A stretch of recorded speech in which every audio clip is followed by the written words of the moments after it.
Oui, mesdames et messieurs, la victoire est possible.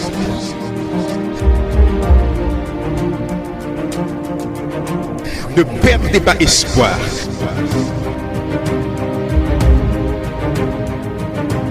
Nous continuons d'avancer. La vie vous met à genoux, mais refusez de rester au sol. Il est vivant. Il est vivant. Il est vivant.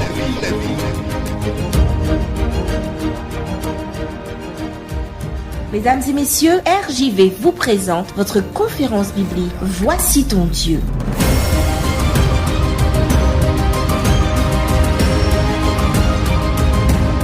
Il est vivant.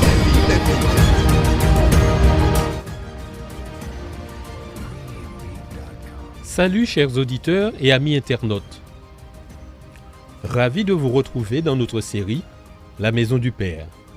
Aujourd'hui, notre conférence s'intitule Un aréopage disparate. Prions. Éternel notre Père, notre Dieu, puisses-tu encore une fois nous guider dans l'étude de ta parole aujourd'hui, afin que nous puissions pleinement en tirer toutes les conséquences pour être conduits à la maison du Père. Amen. La dernière fois, nous avons vu différentes images qui illustraient ce qu'est pour nous la maison du Père. Avec cette question à la clé, où en êtes-vous avec la maison du Père? Aujourd'hui, nous entamons une description de la maison du Père faite par Jésus dans une série de paraboles qu'il raconte dans Luc chapitre 15. Commençons avec les versets 1 et 2 qui nous donnent le contexte de ces paraboles. Luc chapitre 15, versets 1 et 2. Tous les publicains et les gens de mauvaise vie s'approchaient de Jésus pour l'entendre. Et les pharisiens et les scribes murmuraient, disant, « Cet homme accueille des gens de mauvaise vie et mange avec eux. » Fin de citation. Examinons donc le contexte dans lequel se trouve Jésus avant qu'il ne commence à raconter ses paraboles. Le verset 1 nous dit « Tous les publicains et les gens de mauvaise vie s'approchaient de Jésus pour l'entendre. » Qui étaient ces publicains? Qui étaient ces gens de mauvaise vie? Les publicains, au temps de Jésus, c'étaient simplement des collecteurs d'impôts. Mais il faut bien comprendre le contexte dans lequel ces gens évoluaient. Ces collecteurs d'impôts, en fait, étaient des agents de l'Empire romain, puisque les Romains prélevaient l'impôt dans toutes les contrées qu'ils administraient. Donc, bien sûr, ils prélevaient l'impôt aussi en Palestine. Mais voilà ce qui est intéressant de savoir, c'est la manière dont ils le faisaient. Les Romains allaient auprès des gens riches de la contrée, ils prélevaient ce qu'ils voulaient, et ensuite ils donnaient l'autorisation à ces riches-là de prélever l'impôt sur le peuple. Et comment le faisaient-ils? Eh bien, ces riches mettaient des agents aux portes des villes qui taxaient tout ce qui entrait et qui sortait. Jusque-là, rien d'anormal. Mais voilà, ces publicains ou ces péagers ou ces collecteurs d'impôts, comme vous voulez les appeler, ils prélevaient plus que ce qu'on leur avait demandé. Et là encore, on pourrait trouver ça normal parce que c'était finalement leur salaire. Mais là où ce n'était pas normal du tout, c'est qu'ils demandaient vraiment beaucoup. Et au lieu d'avoir un simple salaire, ils s'enrichissaient énormément. Et c'est la raison pour laquelle, la deuxième raison pour laquelle ces publicains n'étaient pas aimés. Parce que la première raison pour laquelle ils n'étaient pas aimés, c'est parce qu'ils prélevaient l'impôt pour un pouvoir étranger.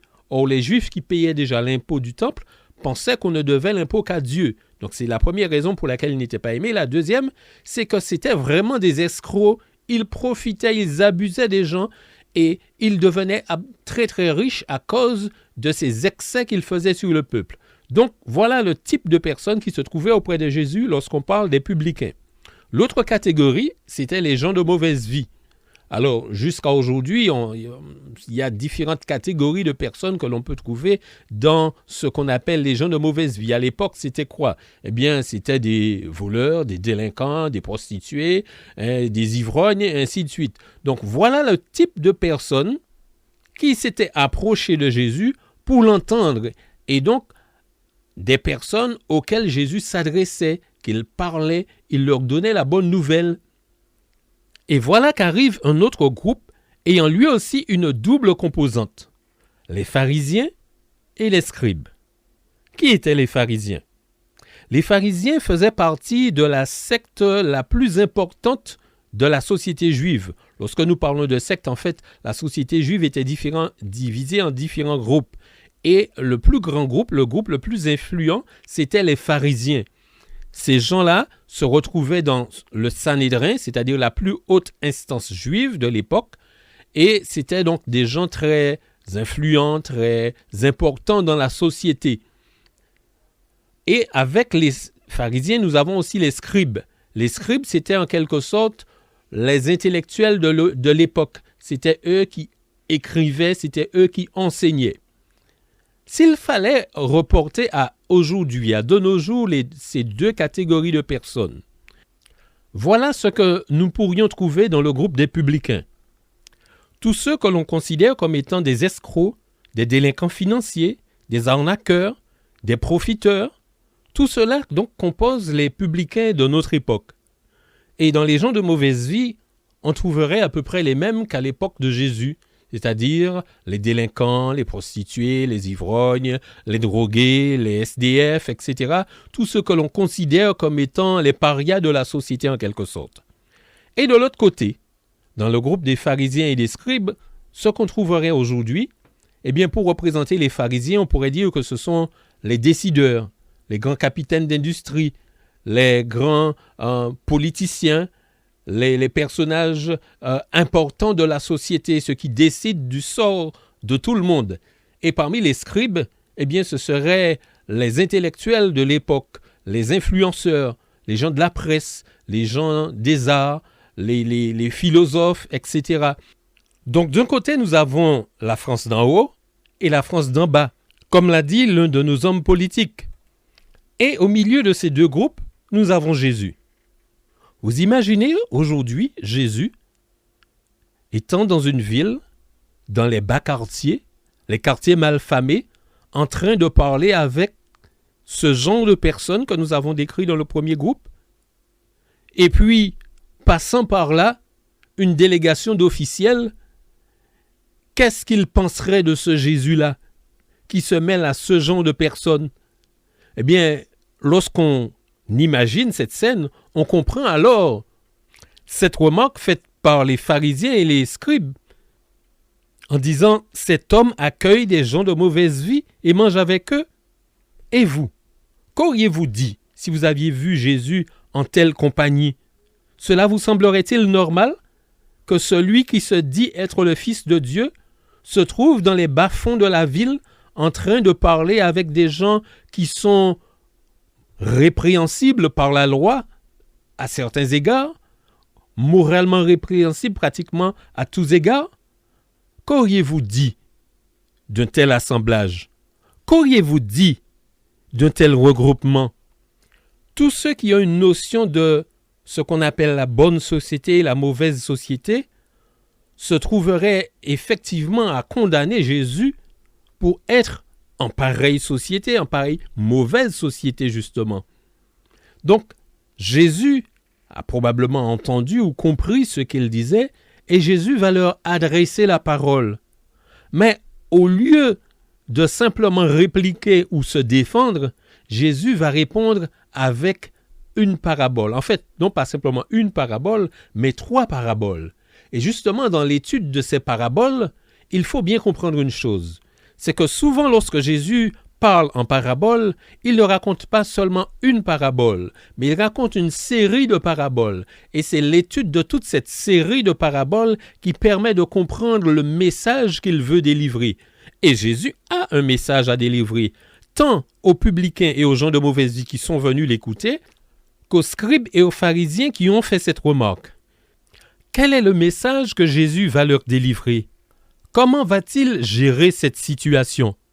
C'est ce que nous verrons à partir de demain. Que Dieu vous garde et qu'il vous bénisse. C'était votre conférence biblique « Voici ton Dieu ». Si vous avez besoin d'un éclairage, si vous voulez connaître davantage, si vous avez une question, L'équipe Voici ton Dieu est à votre disposition. N'hésitez pas à nous contacter par WhatsApp ou SMS au 06 94 233 352 06 94 233 352 ou alors par mail à évangiledevie.bible@gmail.com évangiledevie.bible@gmail.com. Nous vous remercions de votre écoute et à bientôt sur RJV. Tout est noir autour de toi, tu cherches ton chemin, le cœur brisé, déchiré et découragé. Je sais ce n'est pas facile, je comprends ce que tu vis. Tu te crois abandonné à combattre une armée. Dieu a un plan pour toi, Dieu a un plan. Son amour est pur, son cœur est bon, et souviens-toi toujours